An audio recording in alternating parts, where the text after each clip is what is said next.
Olá, meu irmão, minha irmã, muita paz para você.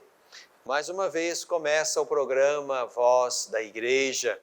Obrigado por estar conosco mais uma vez. Vamos partilhar a fecunda palavra que brota da boca e do coração de Deus na nossa direção.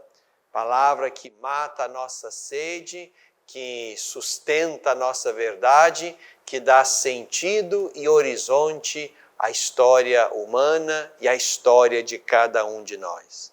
Bebendo da fonte é o nosso primeiro bloco. Vamos mergulhar no mistério da palavra de Deus escrita e vamos, neste programa, neste primeiro bloco, vamos mergulhar no texto de Mateus, que vamos ler neste domingo, 18 de outubro, Dia Mundial das Missões. Vamos então penetrar o coração de Jesus a fim de nos colocar mais uma vez como discípulos dele. Se você tem aí a sua Bíblia por perto, tome-a. Vamos ler o texto de Mateus, capítulo 22, versículos de 15 a 21. Naquele tempo, os fariseus fizeram um plano para apanhar Jesus em alguma palavra. Mandaram os seus discípulos com alguns partidários de Herodes para perguntarem: Mestre, sabemos que és verdadeiro e que ensinas o caminho de Deus segundo a verdade. Não te deixas influenciar por ninguém, pois não fazes acepção de pessoas. Dize-nos o que te parece. É permitido ou não pagar tributo a César? Jesus, porém, percebendo-lhes a maldade, disse: Hipócritas, por que me quereis pôr à prova? Mostrai-me a moeda do tributo. Apresentaram-lhe um denário. De quem é esta figura e a inscrição? Perguntou Jesus. De César, responderam eles. Jesus então lhes disse: O que é de César, devolvei a César. O que é de Deus, devolvei a Deus. Ouvindo isso, eles ficaram admirados e, deixando Jesus, foram embora. Meu irmão, minha irmã, estamos ainda, como vivimos ao longo do caminho de Mateus, estamos ainda numa situação onde os fariseus afrontam Jesus, querem tramar contra Jesus para apanhá-lo em alguma palavra, em algum comportamento. E desta vez, então, depois de um belo e precioso e verdadeiro elogio feito a Jesus, coloca então a questão acerca do tributo a César. Começam bem. Mestre, sabemos que és verdadeiro, que ensinas o caminho de Deus segundo a verdade, não te deixas influenciar por ninguém, não fazes acepção de pessoas. Tudo isso conseguem enxergar, mesmo falando com malícia, conseguem enxergar em Jesus. Como quem tem autoridade para responder à pergunta que vão fazer em seguida. É permitido ou não pagar tributo a César? Estamos diante de uma questão complexa aqui. A Palestina, no tempo de Jesus, estava subjugada pelo poder romano. E percebam que os fariseus mandam discípulos deles juntamente com partidários de Herodes. Então estavam ali diante de Jesus para perguntar a ele sobre o tributo, sejam judeus que respondiam pelo exercício da religião ou que se dedicavam a ela, aqui estão os fariseus, mas havia também partidários de Herodes. Gente, portanto, que representava o poder dominador romano. Se Jesus dissesse que não era preciso pagar o tributo, já incomodaria ali os partidários de Herodes, que certamente tomariam providências. Aqui estamos diante de um homem que tem uma influência grande e que está desautorizando o imposto.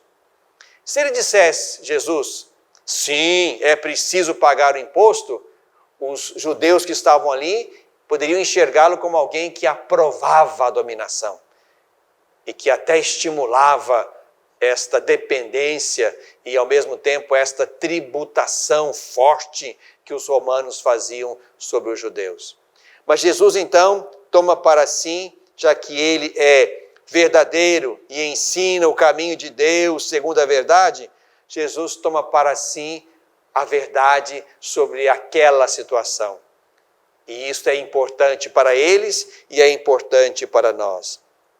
Jesus pede a moeda que circulava entre eles e que eles conheciam, e diante daquela moeda Jesus diz, dai a César o que é de César, porque a imagem dele estava ali naquela moeda, que eles conheciam e usavam, e dai a Deus o que é de Deus.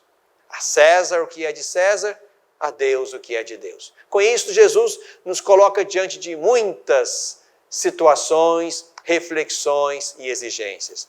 Em primeiro lugar, dai a César o que é de César, e tão somente aquilo que César pode reivindicar para si.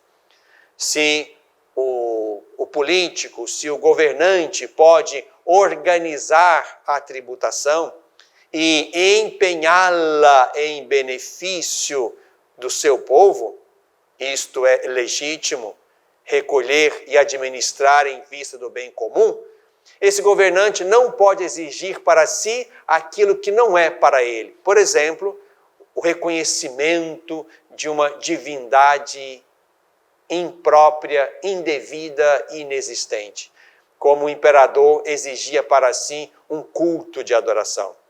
A César o que é de César, para dizer que há empenhos humanos diante da autoridade constituída, como também há responsabilidades da autoridade com aquilo que ela recolhe em vista do bem de todos. Mas a autoridade não pode deixar de fazer o bem comum, como também não pode exigir mais do que aquilo que tem direito, seja do ponto de vista do tributo, mas também do ponto de vista de reconhecimento dela mesma como autoridade. Mas Jesus não para aí. Dai a Deus o que é de Deus. Se há alguma coisa a ser dada por direito ou por dominação ao governador, aquele que estabelece a ordem romana naquela região, há também o que se deve dar a Deus. Isto é, se na moeda está a imagem do imperador e que por isso mesmo pode reivindicar para si e para o seu poder temporal aquele recurso, no coração humano está a imagem de Deus. E Deus também reivindica para si esta imagem dele impressa na sua criatura. A ponto de nós entendermos, meu irmão, minha irmã, que há também vínculos, compromissos entre nós e Deus.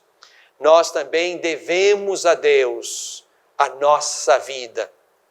Devemos a Deus o sentido da nossa vida. Devemos a Deus uma história construída na direção dele. Se o poder temporal, histórico, tem como exigir isto, que é dele a força, pela força da dominação, como faziam os romanos na Palestina, Deus quer reivindicar isso de nós pela via da liberdade. Dai a Deus o que é de Deus. Isso é importante porque aqui nós assumimos também um compromisso com Deus de nos fazer segundo a medida, segundo o projeto, segundo o sonho dele para nós. Aqui, meu irmão, minha irmã, nós percebemos que estando no mundo, portanto, estamos remetidos duplamente remetidos ao mundo e às exigências, aos condicionamentos, às estruturas, às ideologias, aos poderes do mundo. E aqui não se trata primariamente e antecipadamente de dizer que isso não presta, que isso não serve e que isso deve ser cancelado. Nós podemos e devemos criticar os poderes humanos ilegítimos, totalitários, que afrontam a vida e a dignidade humana. Mas nós temos que admitir que o poder legítimo, ele também pode ser o lugar onde Deus governa e cuida do seu povo. O governo que consegue administrar bem o exercício da sua competência é capaz de organizar o mundo do jeito de Deus. Mas não nos esqueçamos também que nós temos compromissos, deveres com Deus. E, sobretudo, o compromisso primário de amá-lo sobre todas as coisas, com toda a nossa força, nossa alma, nossa inteligência, de modo que a partir desse amor focado e mirado em Deus, nós encontremos meios, condições e caminhos para viver no mundo, de modo que o mundo não nos roube de Deus. Como lembra Jesus, estamos no mundo, mas não somos do mundo. E é preciso que o nosso caminho na história não perca jamais de vista a transcendência. E assim, tendo feito o caminho na história, mergulhemos no mistério de Deus, que é aquele que nos fez, pôs em nós a sua imagem e nos reivindica para Ele. Bebemos da fonte.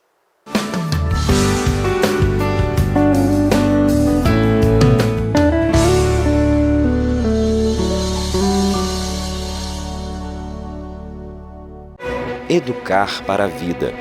Formar homens e mulheres para a plenitude. Uma educação católica.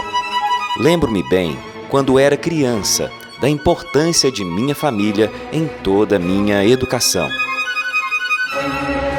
Aprendi que a fé e a razão, o conhecimento, são bases que se complementam para se formar um ser humano íntegro.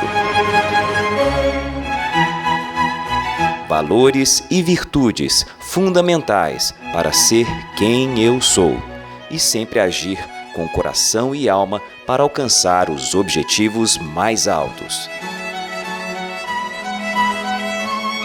Hoje, na formação de meus filhos, compreendo que educar é, sobretudo, uma obra de amor.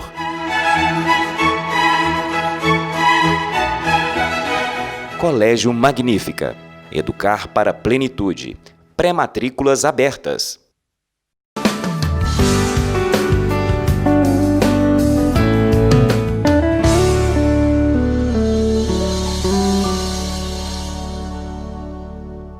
No coração deste tempo, neste domingo, 18 de outubro, celebramos o Dia Mundial das Missões.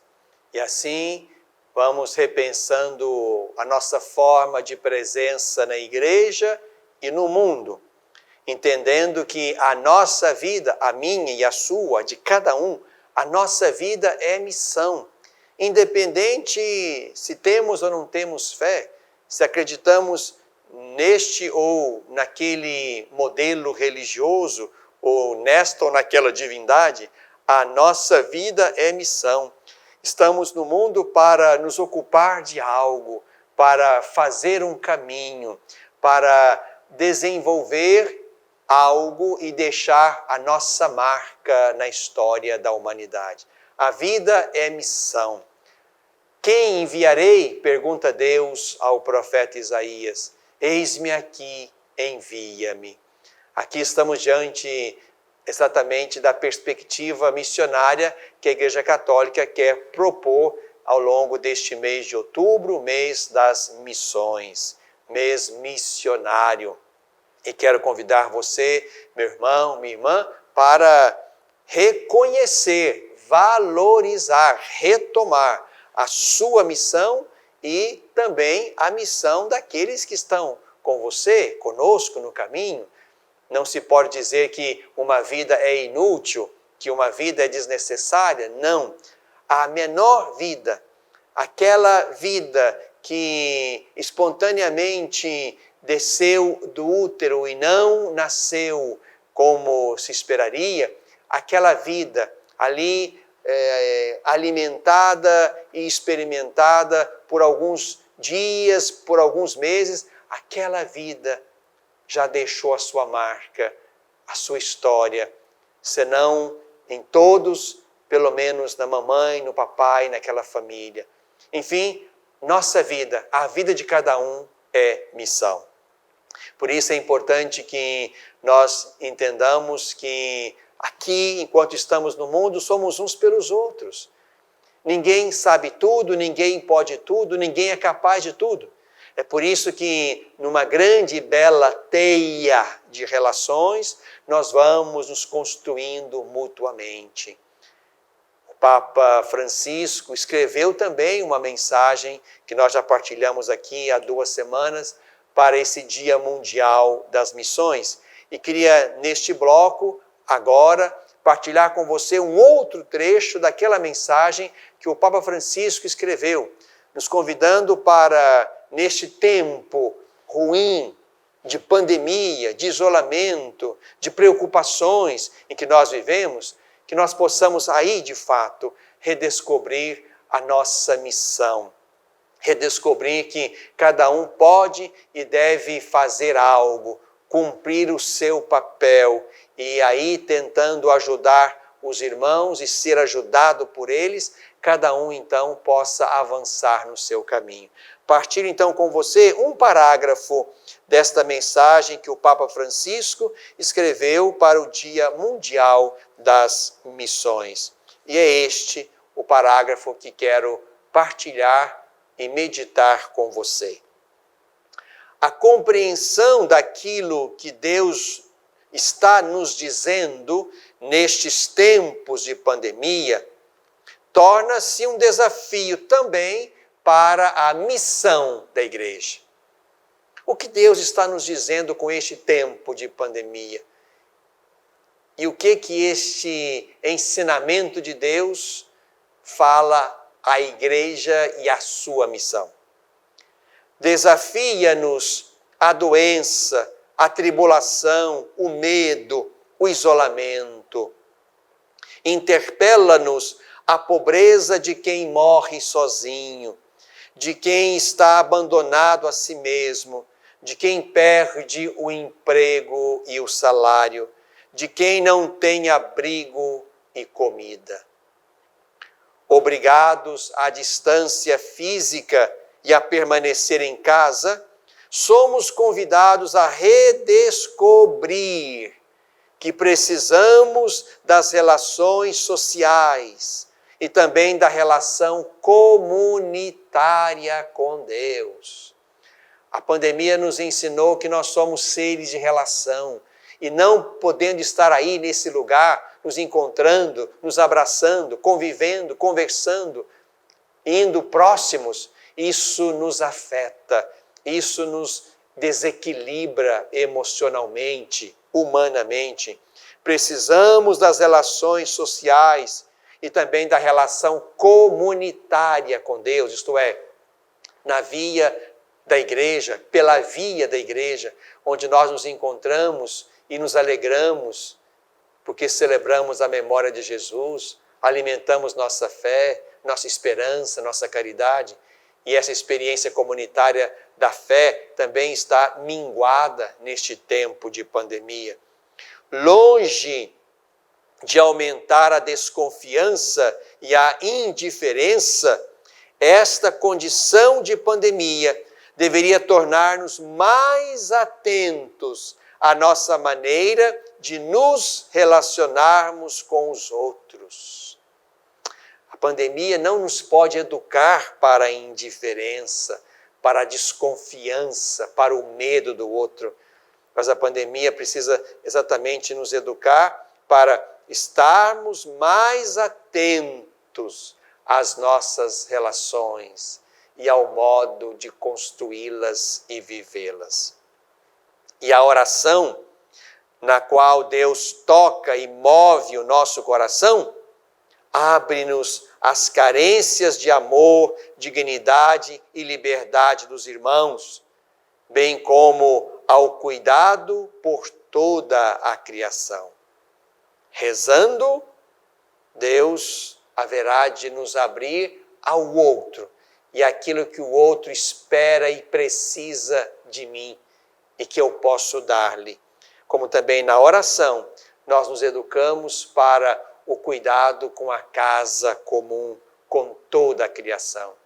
Precisamos reentrar na escola de Deus para aprendermos a relacionar-nos uns com os outros, a enxergar o outro com a dignidade que ele tem, não como um rival, um competidor, um inimigo, mas como um irmão querido, cuja dívida de amor eu vou ter sempre com ele. E é preciso também olhar a criação, nossa casa comum, também descuidada. E temos percebido isso grandemente nesse momento, quando nós percebemos poluição, incêndios, desequilíbrios, descuidos graves que vão colocando em xeque a sustentabilidade da vida, senão no planeta todo, e caminhamos para isso, se não retrocedermos, pelo menos em situações, em lugares geográficos profundamente abalados e estragados pelo modo errado de a pessoa humana se relacionar com a natureza.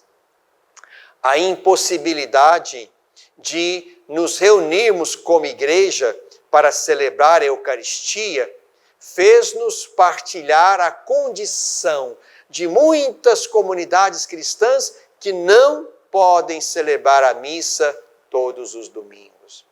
Que bom que há em nós um desejo, uma sede, uma fome da Eucaristia.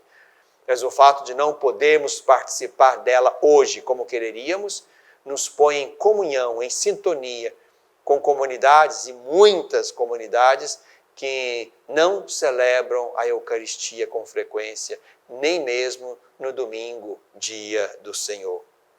Neste contexto, é-nos dirigida novamente a pergunta de Deus: quem enviarei?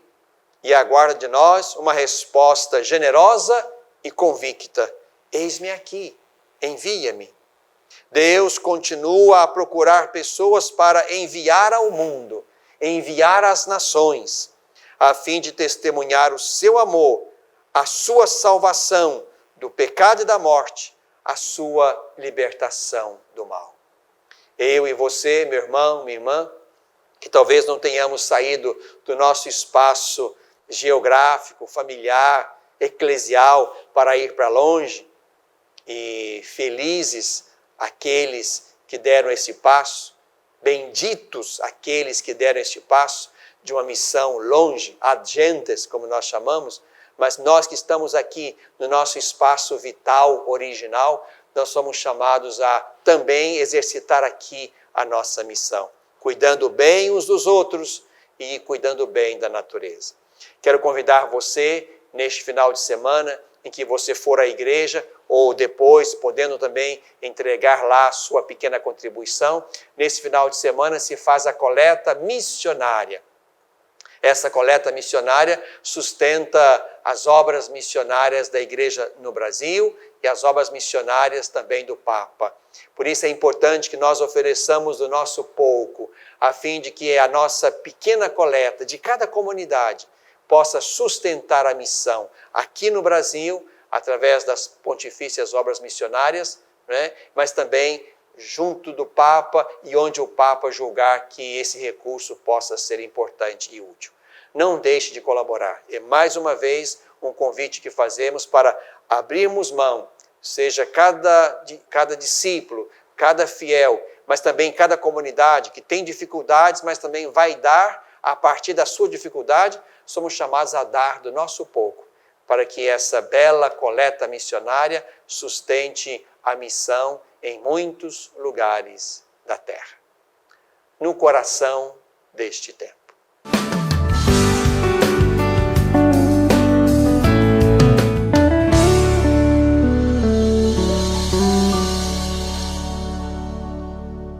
Superar uma tempestade em sua vida familiar é encontrar um lar provisório, uma família que a acolha por um tempo enquanto sua própria família se reestrutura para recebê-la de novo.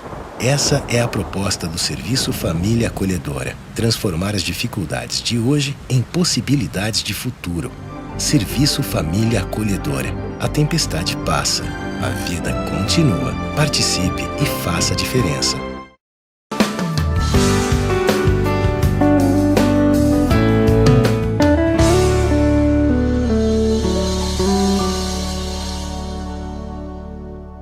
Na tradição da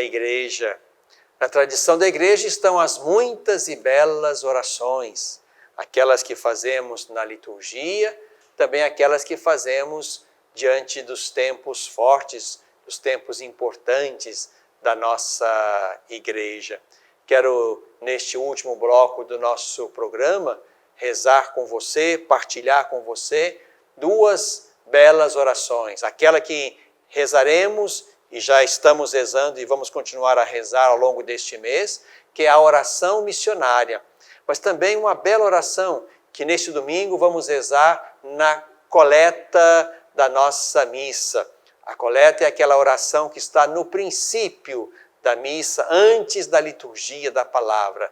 Se chama coleta porque recolhe as intenções naquele silêncio que se dá entre o oremos e o início da oração. Naquele silêncio, aquela assembleia faz a sua oração, cada um, e aquela oração que o padre reza, recolhe, coleta as intenções de toda a igreja. Então, quero partilhar com você, no final deste programa, neste último bloco, estas duas belas expressões orantes da nossa igreja.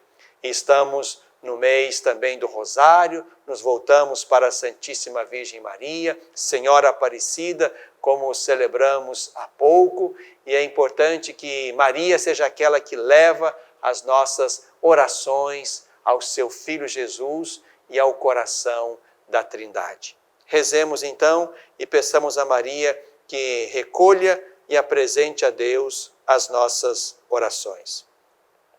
Deus Pai, Filho e Espírito Santo, fonte transbordante da missão, ajuda-nos a compreender que a vida é missão, dom e compromisso. Que Maria, nossa intercessora, na cidade, no campo, na Amazônia, em toda parte, ajude cada um de nós a ser testemunhas proféticas do Evangelho, numa igreja sinodal, em estado permanente de missão. Eis-me aqui, envia-me, Senhor. Amém. Ó Deus, quisestes que a vossa igreja fosse o sacramento da salvação para todas as nações, a fim de que a obra do Salvador continuasse até o fim dos tempos. Despertai nos corações dos vossos fiéis a consciência de que são chamados a trabalhar pela salvação da humanidade, até que de todos os povos surja e cresça para vós uma só família e um só povo. Por nosso Senhor Jesus Cristo, vosso Filho, que é Deus convosco, na unidade do Espírito Santo. Na tradição da Igreja.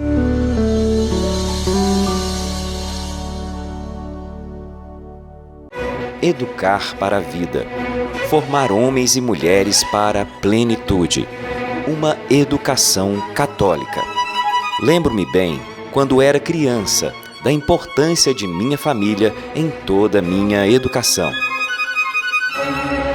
Aprendi que a fé e a razão, o conhecimento, são bases que se complementam para se formar um ser humano íntegro. Valores e virtudes fundamentais para ser quem eu sou e sempre agir com coração e alma para alcançar os objetivos mais altos. Hoje, na formação de meus filhos, compreendo que educar é, sobretudo, uma obra de amor.